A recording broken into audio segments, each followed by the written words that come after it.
వినగా సాయి సచ్చరిత వినగా.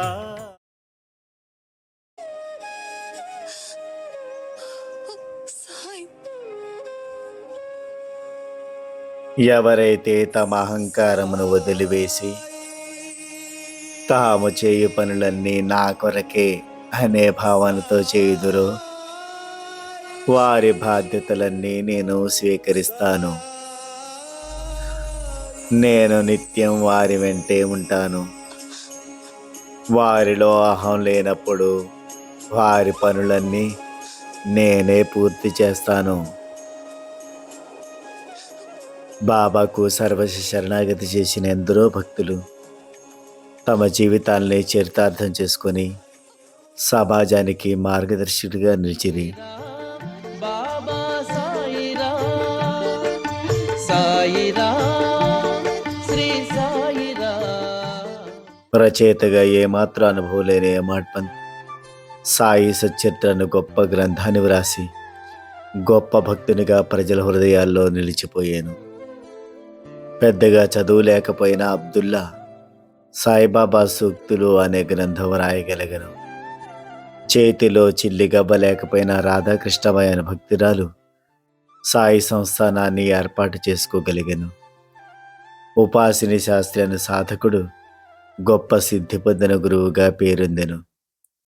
బాబా మహాసమాధి అనంతరం 70 సంవత్సరాల వయసున్న శ్రీ బివి నరసింహస్వామి గారు సాయిబాబాతో కలిసి జీవించిన భక్తులను కలిసి వారితో మాట్లాడి గొప్ప గ్రంథాలు వ్రాయగలిగను. దేశమంతటా సాయితత్వాన్ని ప్రచారం చేసెను. శ్రీ ఎక్కిరాల భరద్వాజ మాస్టర్ గారు ఆంధ్రదేశాల్లోనే కాక ప్రపంచమంతటికి సాయితత్వాన్ని ప్రచారం చేసెను.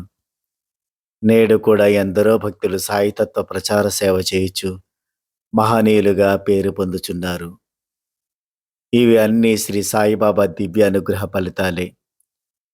మన పైనను శ్రీ సాయినాథుని దివ్య అనుగ్రహం ప్రసరించవలనని నిండు మనసుతో ప్రార్థించెదము.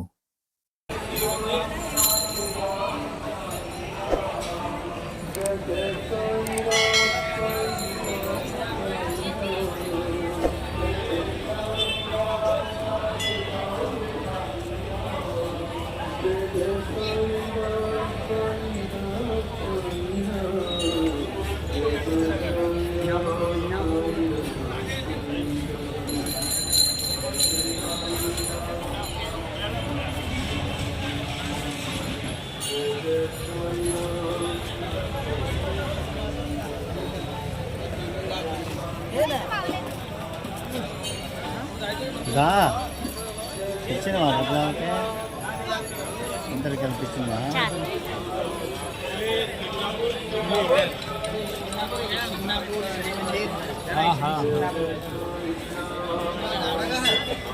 సింగపూర్ పోయి అదృష్టం లేదు ఈ సంవత్సరం.